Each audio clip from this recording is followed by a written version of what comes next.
Jackson, Tennessee. We got about 3 inches on the ground. It's still starting.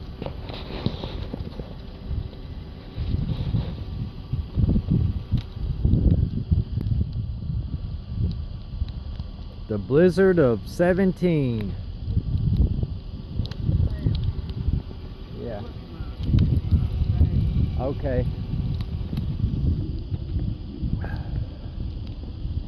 Snow's everywhere. Snow's on just now starting.